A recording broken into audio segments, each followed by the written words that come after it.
ڈیرہ غازی خان سے ہمارے bureau chief Ghulam اکبر بوزدار کی رپورٹ کے مطابق وزیر اعلیٰ پنجاب مریم نواز شریف کے ویژن زیرو ویسٹ کی تکمیل کے لیے افسران کو ذمہ داریاں سونپ دی گئی ہیں۔ ستھرا پنجاب پروگرام آؤٹ سورس ہونے تک بلا امتیاز صفائی مہم جاری رکھنے کی ہدایات جاری کی گئی ہیں۔ اس بات کا فیصلہ ڈاکٹر ناصر محمود بشیر کی زیر صدارت ویڈیو لنک اجلاس میں کیا گیا۔ سینیٹر ڈاکٹر حافظ عبدالکریم نے اجلاس میں خصوصی شرکت کی۔ محمد عثمان خالد سمیت ڈویژن کے ڈپٹی کمشنرز اور میونسپل آفیسرز محمد شفیق بلوچ، جواد الحسن گوندل متعلقہ افسران موجود تھے۔ اجلاس میں D G Khan solid waste management company اور ڈویژن کی تمام میونسپل کمیٹیوں کو 30 دسمبر تک ستھرا پنجاب کی مشینری اور افرادی قوت کی متعلقہ کمپنی کے حوالے کرنے کی ہدایات جاری کی گئیں۔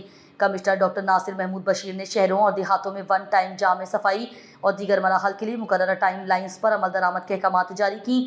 انہوں نے کہا کہ شہروں کے مساوی ہر گاؤں کو صاف کرایا جائے گا۔ وزیر اعلیٰ پنجاب مریم نواز شریف کے زیرو ویسٹ ویژن کو عملی شکل دینے کے لیے ٹیم ورک کی ضرورت ہے۔